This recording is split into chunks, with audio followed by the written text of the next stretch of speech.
So it's my pleasure to introduce Dr. Hotlin Ompusunggu, who I first met out in Sumatra a couple of years ago and heard her amazing story, which has had wide international recognition and which we're going to hear today. Dr. Hotlin is a licensed dentist. She comes originally from Sumatra and she had 4 years experience serving in an Indonesian government clinic in a rural part of Sumatra in Indonesia, including 2 years as the director of a mobile clinic and onboard dentists that travel via boat in rural Sumatra. She also coordinated medical and dental teams in the wake of the tsunami in Aceh. And in 2007, she co-founded ASRI, the Alam Sehat Lestari, an NGO in West Kalimantan, Indonesia, which combines conservation and healthcare in remote southwest Borneo by giving local people healthcare incentives to preserve the globally important rainforest, with huge benefit both to health and to the forest itself. And in 2019, Dr. Hotlin started another NGO in North Sumatra, Healthy Planet Indonesia, to replicate the integrated healthcare conservation approach. Her passion lies at the intersection of human and environmental health, and she believes that not only can we have healthy people and a healthy environment, but that the two are fundamentally interlinked. So it's my pleasure to introduce you, Dr. Hotlin, and we look much forward to hearing your talk. Thank you. Thank you, Dr. Peter Sanders. Good afternoon, good morning, good evening to wherever you are. Thank you for participating and coming to this webinar. I feel very privileged to be participating in this ICMDA webinar. We'll start 3 minutes video. Maybe Josh, would you please play the video for us?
Thank you, Josh. I am a dentist by profession, as Dr. Peter Saunders just mentioned, but I also a conservationist by passion. I was not uh, interested in conservation. I even felt skeptical why um, people pay a lot of money to save orangutan while there is a lot of people live in a very poor condition. But I learned that caring for orangutan is caring for the people. When you keep the habitat of orangutan, the orangutan can live in the forest and they will be protecting the forest. They will be the farmers of the forest and they will keep the trees planting in the forest. So the trees keep growing. When the trees keep growing, the forest will provide water, which is very important for the community for their needs. They need water for household use, for household tools to rise uh, um, sorry rice field and even to brush the teeth. And this is the pictures of the uh, Borneo, um, which is very threatened by deforestation. As you can see here, the forest, which is from 1950 goes to 2010.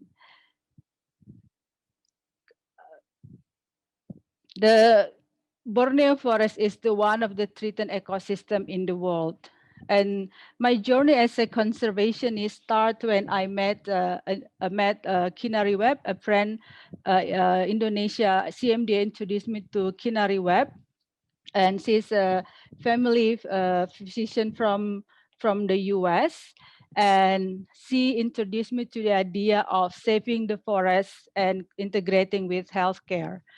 We team up with medical and dental team, and we provide a healthcare incentive to the community who live near the Gunung Palung National Park. So as we have our philosophy, what we call is radical listening. Yeah, and this is. Our philosophy working with community is radical listening. Listen to the community for their concern and aspiration and act ASAP and accordingly. Community are the ones who understand the problem and the solution needed to address the issue. We spent 400 of listening to the community. We asked if the world community was willing to say thank you for being guardians of a precious resources that is valued for the whole world. What would you want? And the community asked for reliable four-wheel drive ambulance service, mobile clinic visit, organic farming, and affordable high-quality healthcare. We integrating the component of healthcare, conservation, and livelihood. We train the community organic farming, stopping them from slash and burn agriculture, which is often create fires and forest degradation. By adopting organic farming, the forest protected, and when the forest protected, they also will get more discount in paying the bill when they get to the clinic. By adopting the organic farming, they stop using fertilizer, which is also very bad for their lung. Many of the farmers stated that they have been having less shortness of breath since they are doing organic farming. So we can see the intersection between the livelihood, health, the improvement of their health, their livelihood, and protecting the forest. Oral health is essential to overall health. Dentistry is essential health care. When we start our program in 2007, most of the community never seen a dentist, and they also have lack of knowledge about the dental care. Many even afraid to see a dentist because they often think that they will have a very painful procedures, and they also have the assumption that dental care is also very expensive and they cannot afford to go. So in the beginning, I proposed to our team that every patient to come to see our clinic should see me for free checkup and free education. And I found that no one of the patient that I check free of dental problem. And also uh, over time, after education and after their experience mouth to mouth sharing, the community become more aware of their need to see a dentist. My favorite experience when one morning I have a young mom came to see me holding her baby, and I asked her if she can ask someone to hold her baby, and she said that she came alone with her baby on her back on a motorbike. My fellow dentist must imagine this will be very tricky procedures to walk on her teeth while she has her baby on her lap.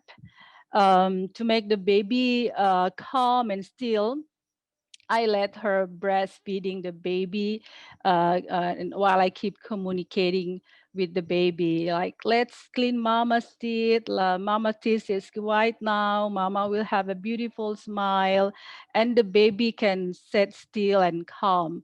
So there is an increase of the awareness of the community to seek a dental care. I also experienced through working in this community near the forest that many times we found cases of medical issue that originated from tooth. I remember a case of a little boy who had meningitis that treated a few days in our clinic and sent home after strong antibiotic treatment. And few days later, the family bring him back to our clinic, and the parents said that the little boy still have a very bad headache. And I found out that he had gangrene teeth. Dental care very many times overlooked by healthcare provider and even uh, aid agencies. When I help medical team and helping tsunami victim in Aceh in 2005, I have this IDP camp refugee came to see me because we only provide, like everybody else, provide medical care to the people who impacted by the tsunami. And this IDP camp refugee came to see me and said when she knew that when he knew that I'm a dentist, he said, we lost everything, our house, our family, and now we have to live in this camp and sleep on wood floor full of sand. Can you imagine how horrible our life is when we also have toothache? Our healthcare incentive is among other two pillars, livelihood intervention and education. Uh, After over a decade, an impact, the decreasing the rate of the deforestation uh, decreased by 78% in the national park Gunung Palung, and also improve the well-being of the community. And this achievement possible because of the collaborative action from the community, the core team, the volunteers, support from government, and also our supporters and donors. This collaborative accomplishment acknowledged by Indonesia President with Kalpataru Award and international recognition with the award given by patron Her Royal Highness Princess Anne. Indonesia is a mega biodiversity hotspot in the world. So the island for people who are not familiar with Indonesia. So Indonesia is more than just Bali. Bali is the middle dot star. Above that is Borneo, and the other point star above that is the island of Sumatra. The surface of Indonesian archipelago only cover 1.3% of the total whole Earth land surface. And we have 17 islands, and amazingly, we are the home for 10% of the world flowering plant. And we also home to 12% of the the whole world mammals, 17% of the all reptile and amphibia, and 17% of the world species. And this is still maybe still growing more, because there are still many forests that are not yet investigated with the science. Sumatra is also the one mega biodiversity hotspot in the world. In 2018, I read an article about forests in Sumatra, where I originally come from. So I worked from 2007 to 2016 in Borneo. Then in 2018, I heard the story of rainforest of Sumatra, and I start talking to some scientists. And little did I know that forest in Sumatra even has more biodiversity forests, and many of them are in critically endangered by the World Agency IUCN. And also in this particular forest in Sumatra, they also found a new species of orangutan named orangutan tapanuli, and it's named after my tribe and the community near south of Lake Toba.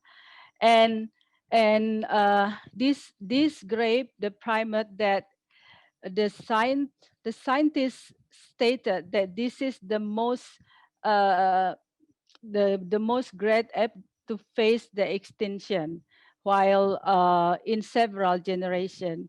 And because of the high deforestation by forest fragmentation, and also wildlife hunting and poaching. Deforestation is also a very serious problem in Sumatra. And I think for the whole world, yeah, we can maybe we read, maybe we experience the impact of deforestation. And maybe we heard the story of the outbreak of Nipah virus in 1998.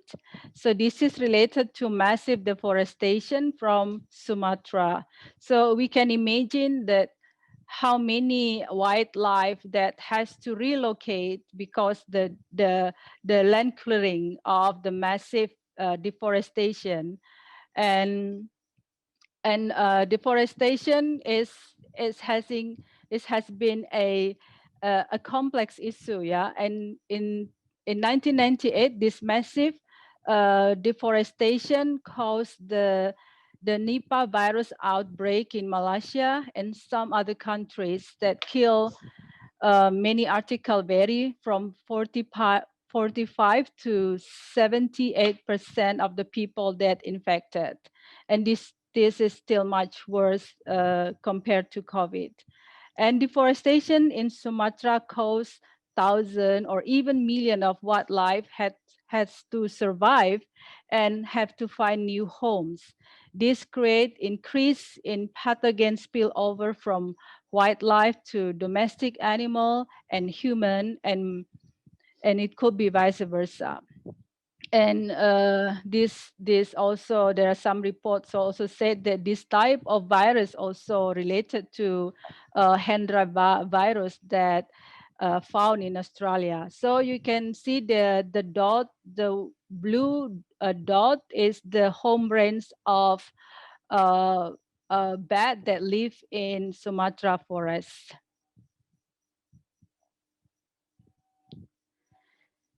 as Dr. Peters mentioned, in 2019, I started talking to scientists, and this started this foundation and start talking to some scientists who have been working in the Sumatra forest, and they also suggest that Sumatra forest need to be protected, but by putting more emphasis in engaging with the local community. So with the support of some friends, we started the NGO Happy to break the cycle of poverty and low quality of life that lead to deforestation. We start with, again, listen to community, radical listening. Community has the knowledge how to best look after of the forest. Only many times they don't have the right chance and options to be the guardian of the forest. We are doing series of listening to the community. We ask the community what do they need to enable them to be the guardian of the forest. And beside talking to the community in groups, we also talking to people in their household. And in 2020, we did household survey representing 30% of of the rainforest community. And we survey 866 households in 13 districts to regencies. We have 12 enumerators from Forestry University, and we get support from ASRI Indonesia that enable us to do this survey paperless with online, digital, and also it all uh, in related integrated with data spatial. We found from our survey that same in Borneo, Kalimantan, that most people believe that the forest should be protected, and there are still, but still there are still illegal logging going on. 27% of our respondents stated that illegal logging is still happening, and they believe that this is the threat to the forest, beside the land clearing for agriculture. And also many other many of the community also uh, said that they don't have a right to the land. They have no ownership of the land. So many times the land that is available is the forest. And we have also some data from access and healthcare costs. And we also found that, as happened in many community that live by the rainforest, that access to healthcare costs is also one of the issue for them. So 57% of our respondents said that healthcare is expensive. Indonesia has implemented the national health insurance, but only 40% are under the SIM BPJS. 60% still have to pay from their own pocket money. And 66 of the community experience they have no money available when in sick. They have to choose between food or go to medical care. And 72% of them worry if they are sick, where how they will pay the medical care. And in terms of the dental care issue, we also found that 78% of the community also experienced toothache, and only 11 of the community ever have experienced to see a dentist. And many of the rainforest community also live very remotely, so they have like access to education and information. And also, as we also found that many of the community rainforest has like access or knowledge to family planning. So many family have kids more than 4 to 11, and also high dropout in school. And these are the pictures of the kids when I met in the village. So this kid no electricity, live in the place where there is no electricity. They have to walk 2 or 3 hours to school, and the girl was holding a type of root that they just found that they can trade for cash, that the parents or maybe they themselves harvest from the forest. So they have to walk hours and hours, and sometimes also bring product from the forest to sell to increase their household incomes. The community stated that the lack of dental care. So we started an incentive to one of the community rainforests in Sumatra, and we allow communities to access with discounted if they live near the forest, what quality dental care in exchange for the participation in conservation activities. And they can pay the dental care with goods that promote conservation, such as tree seedling, which will be used to reforest degraded area of the forest. And before we start the operation of our incentive system, we also train and discuss with the community about our incentive system, what type of trees that they can use to be used as a payment system, as an end-cost payment system. So we train them. The trees should be native.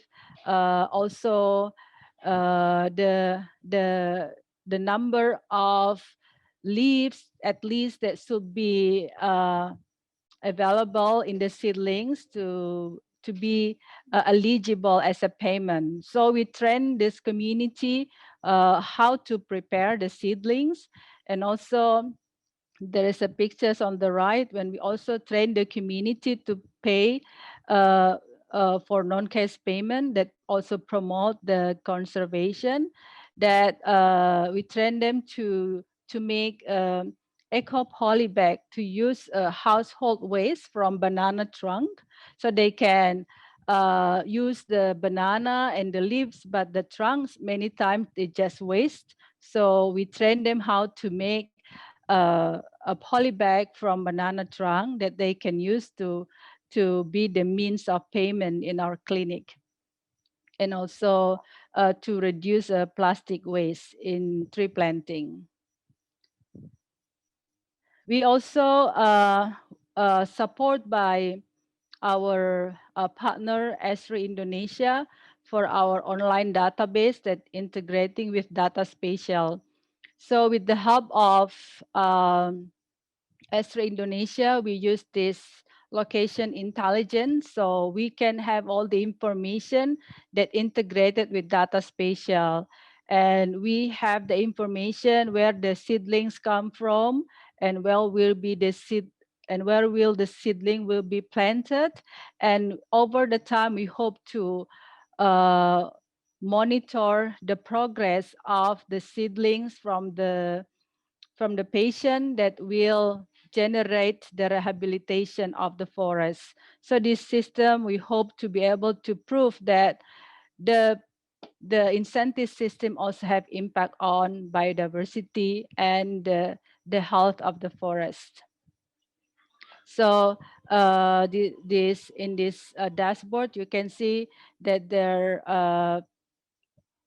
collections of information of what kind of seedlings that the patient gave as the payment, and also the location of the community that come to our clinic, and also the name of the villages that participate in the payment in the incentive system.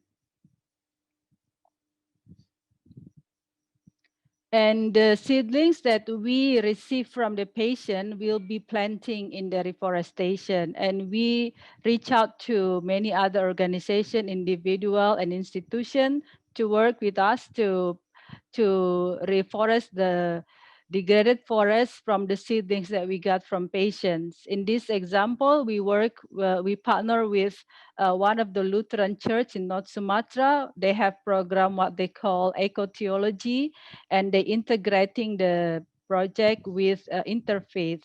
So we have this interfaith community help us to plant the trees and also adopt about 200 trees that will be plant that will be monitor the progress of the trees that we already planted. And this is a pictures when we and the interfaith community and the student from the school nearby and the local community and celebrating the planting of the trees. And this is already happened during the pandemic, but this particular area still have zero case of COVID. But we do also put our masks. This is only when we had the pictures. Deforestation is a real complex issue. Therefore, it needs all of us to find solution to the forest that not only benefiting the local community in Indonesia, but even for the world. Our team, invite you to support our work by adopting the trees that our patient pay for the service they got and to be healthy. And also, please share our story and be our friends in this journey. Together, we can make a difference for our people, our forests, and our planet. Thank you. Over to you, Dr. Sanders.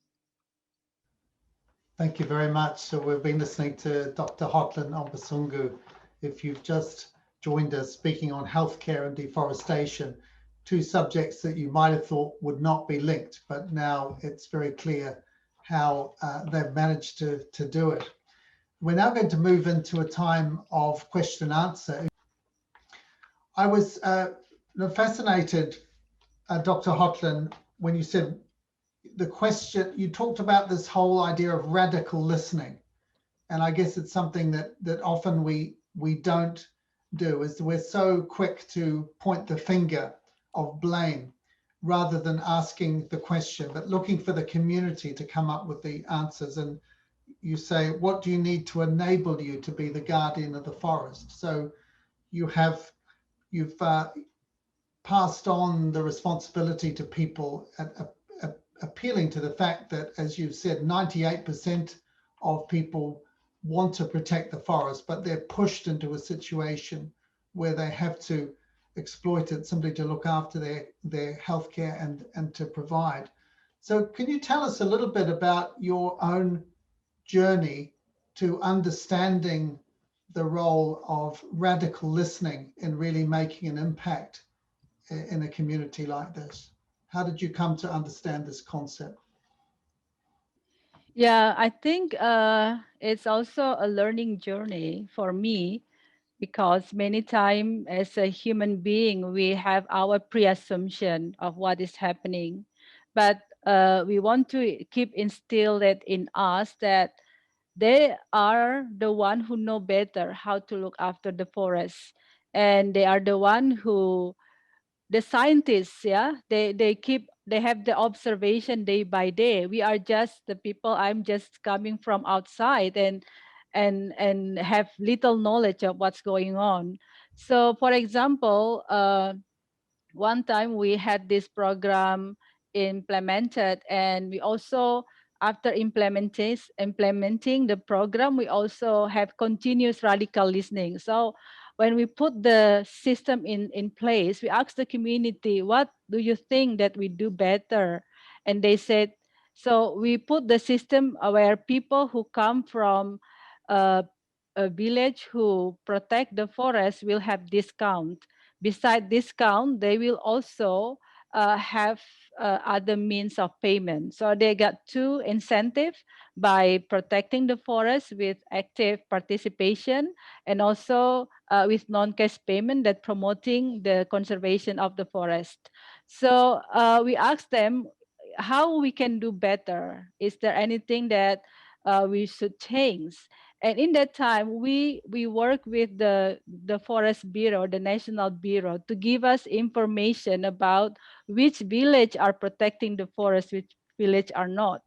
Okay. And this community said, you know, the government have very limited number of people that they can patrol, but we live every day 24 hours by the forest. Why not involving us in monitoring our forest? And then we discuss, yes, they're right. So then we deploy the system, when what we call forest garden, when the people from the community are the one who inform us what's going on in their village. And we can see over time that this program bring and leverage many other program. They are the one also form the farming groups, and they even keep finding solutions for their own community. So they're bridging us with the community. And I just saw the chat here about someone also listened or heard the story of a program in Borneo, and this community who work with us, who said that they should be the one who monitor. We call this program Forest Guardians, and they are the one who then said, oh, we already did these farmers, but there are still people who don't own any land and don't know how to farm. They only know how to do logging, but they want to switch work and they need some entrepreneurship. They need to do another business. So then through their suggestion, and then Asri started a new program called Buyback Chainsaw. So with what community advice, the program provide them with uh, startup fund to start their own business. So we learn from time that yes, a community has the knowledge what is best for them. Now, Hedwin Kajanta, who I'm sure you know from Java, who's a fellow dentist, is saying you've worked in both Sumatra and Borneo with these two different organizations. What are the similarities and differences between the two projects? Are they both operating on the same way with healthcare incentives and alternative payments and so on, or there are differences between the two? Yeah, so these two different place, but also in two different time, yeah, because we started the ASRI in 2007, and then I started this foundation in Sumatra in the different era in 2019. And in Sumatra 2007, there was not yet the national insurance system in place. But yet there are similarity of in terms of dental facility even in a remote area between 2007 and in 2019 and 20, and also two different islands. I found the similarity that people live a very a limited accessibility to high quality healthcare, and even worse for dental care. and and the difference is the context of the culture. Yeah, so in Sumatra maybe in general more well developed, and the general health is better. And in Borneo we saw also other medical issue that is also uh, one of the place which also very undeveloped. So many of the people have uh, uh, uh, low nutrition status. So it impact like high case of TB, and also high case of other medical issue. In Sumatra, I didn't found any very sick people in the village.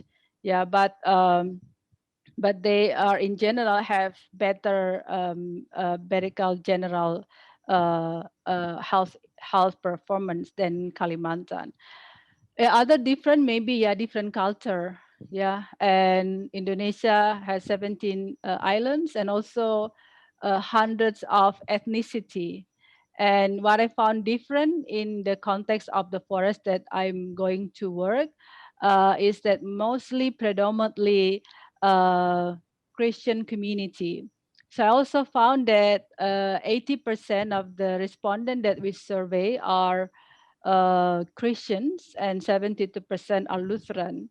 And also there is a difference between people who live by the forest, Christian and Muslim.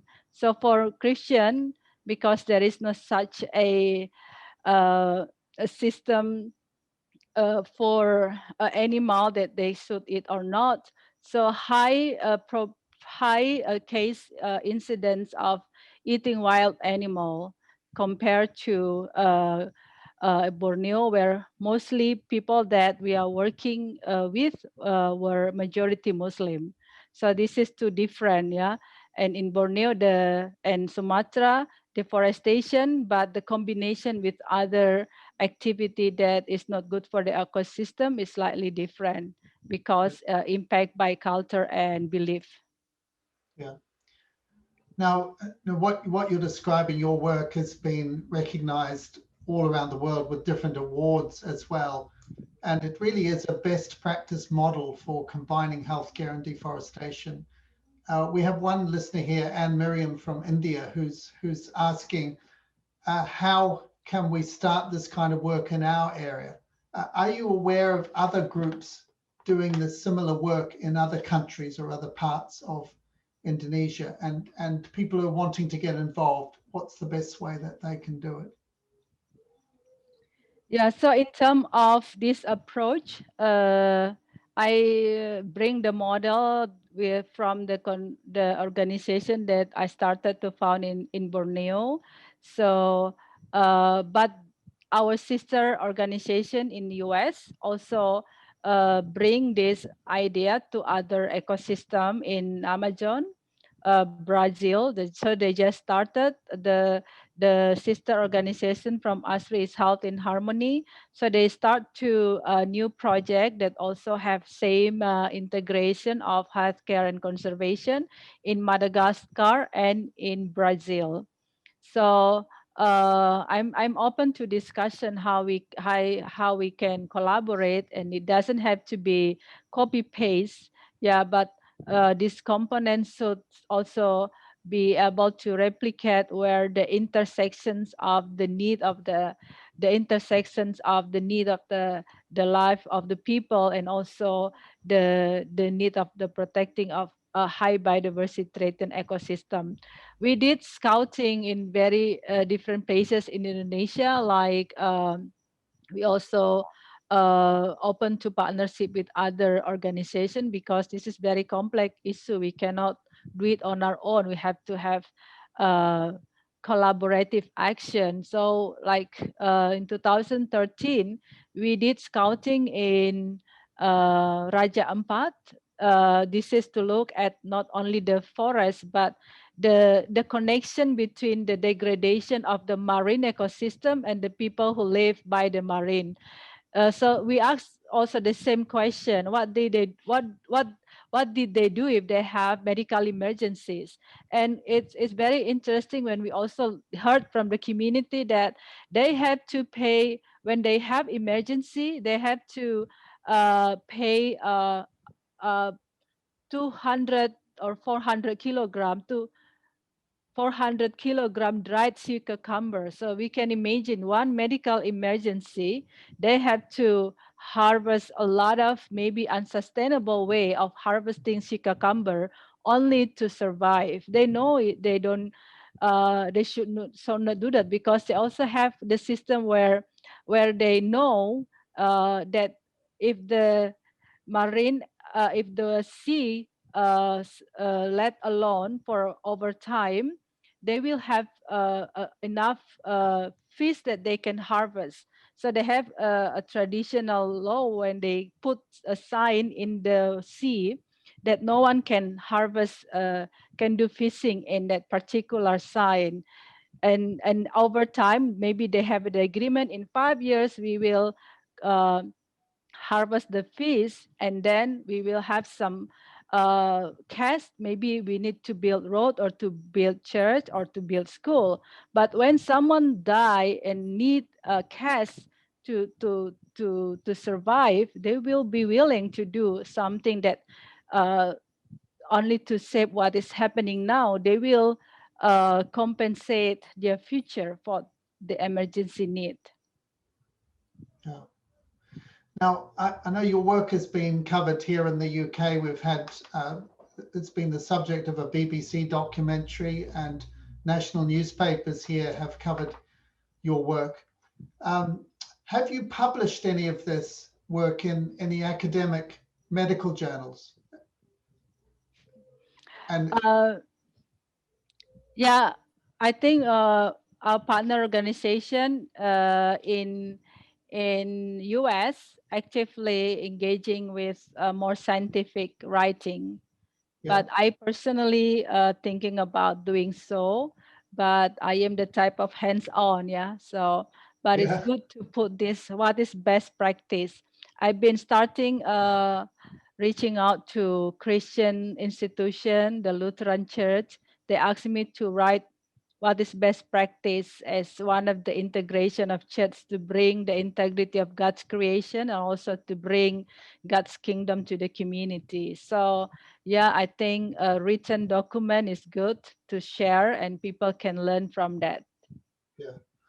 I visited Sumatra a couple of years ago, where I met you actually, and I was amazed at how many Christians there were in Sumatra. There was a huge move of God with many people converted in that particular area. How much have you been able to cooperate with the Christian churches in doing this work, and how well have they received it?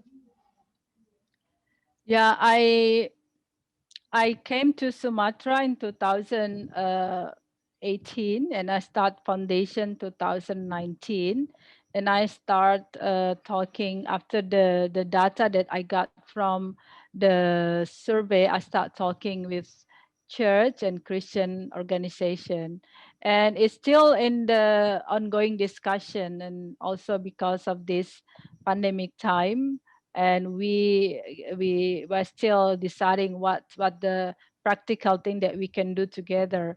But I also a consultant for a church in Sumatra as their consult on the program what they call eco-theology. So I bring this idea to them how to put the conservation into practice, and how also church involved in integration of God's creation, protecting what God's to be the stewards of God's creation.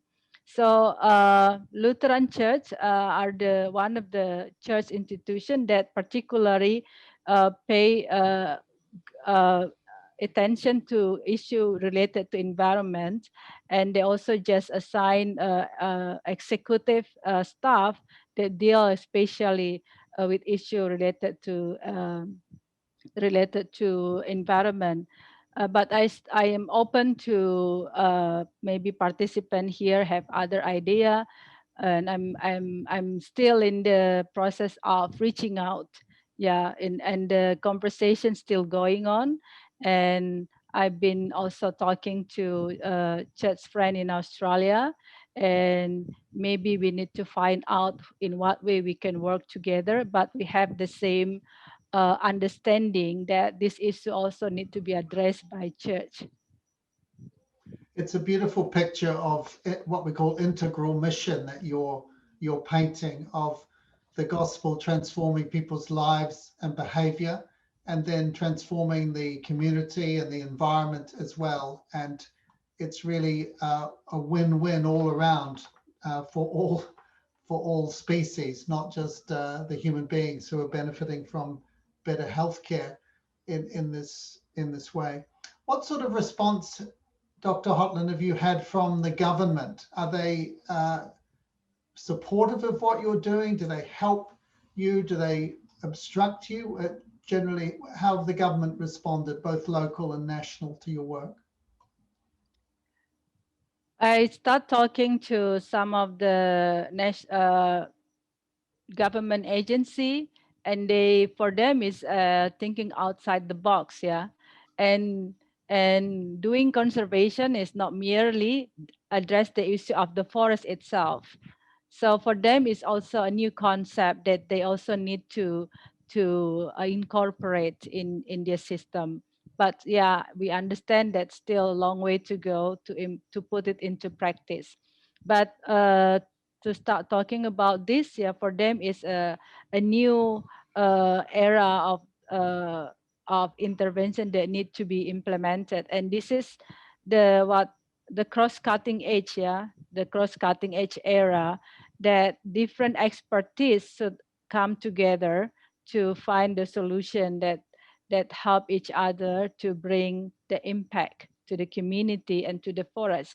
And while my friend like, why you have to work with community? And I said, what is the problem with the people and with the forest? People have little knowledge what is the condition that is happening, and they little that they know a forest will be good without the, yeah, if the community just let the forest, it will be fine. Yeah, only when the community has to have some activities that rely, have negative independency with the forest, then the problems start.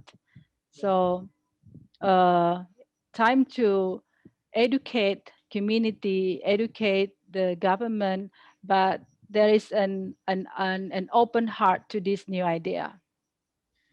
Have you been able to talk about this work in schools or in primary or secondary schools or in universities? And is this relationship between healthcare, community resiliency, and the environment a subject that's addressed in school and university curricula that you're aware of? In Borneo, the team also worked with the Department of Education. So in Borneo, they already started the curriculum to be implemented, and then after time, the Department of Education realized that this is not only a subject after school subject, but they put that in the during the hours of the school. So there is like a raise of awareness that importance of putting this education into the system. In terms of the in Sumatra, so we started the foundation in 2019, and then pandemic. So we still not able to put that into practice, but we already start with school, and in the limitation of mobility and time, we did some education to the school near the project that we started, the dental clinic. And yes, education have to be implemented in the program as another pillar that also very important. How is your work funded? Do you have donors or is it self-sufficient? How do you manage to carry on doing it? And how many people do you have working with you? Yeah, this is also my question. How will I make this program sustainable? But I think I cannot wait until I have all the funding to start the program. So I start the program with leap of faith, and I believe that God will will provide in time of need. And I seek funding from different grants that believe in this cross-cutting approach. And it's challenging to apply grant because many of the grant is not really put into the matrix. So again, it's I had to be able to reach out to in a very innovative way. So I also hope that we can have this system where people can and public can participate in the system, like adopting the trees that our patient paid. So it will also support the operation of the program.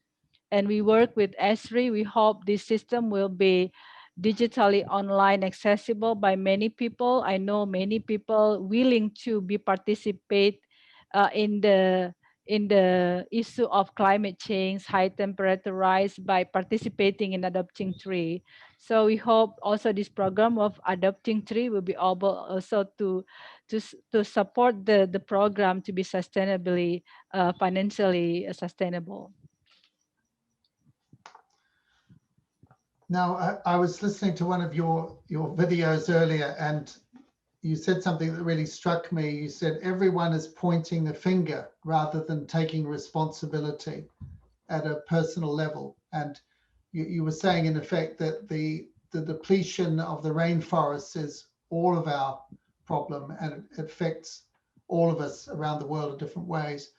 For those who are listening in countries which do not have rainforests, or who are not meeting this problem head on, how can those of us in that category help the whole situation?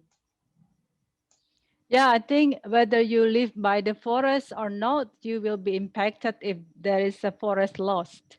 Yeah. So with this realization, I think we also find way how we can participate in solving the problem.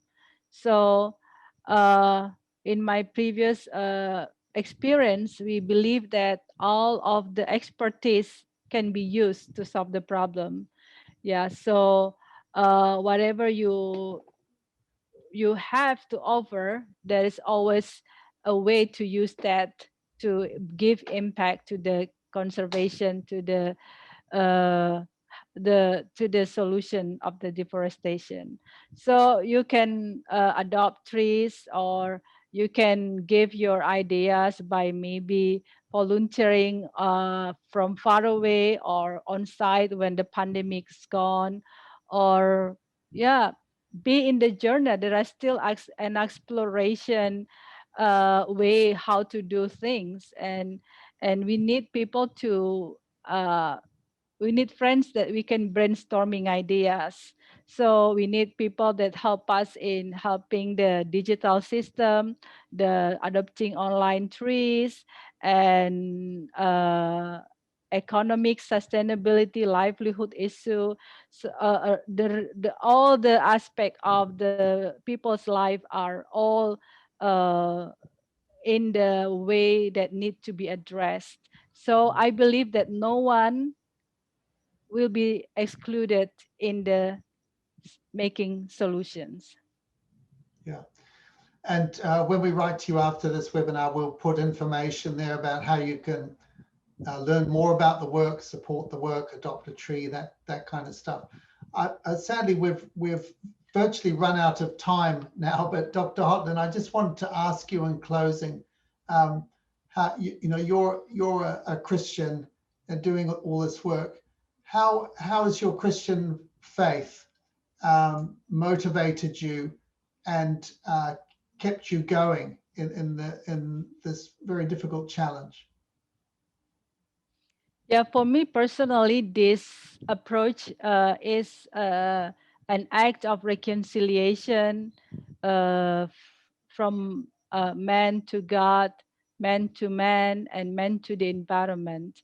And I see many time that this reconciliation is happening, and with the philosophy of the implementation based on the Christian values, we can see that people can relate to what is the Christian values that bring the kingdom of God to the community.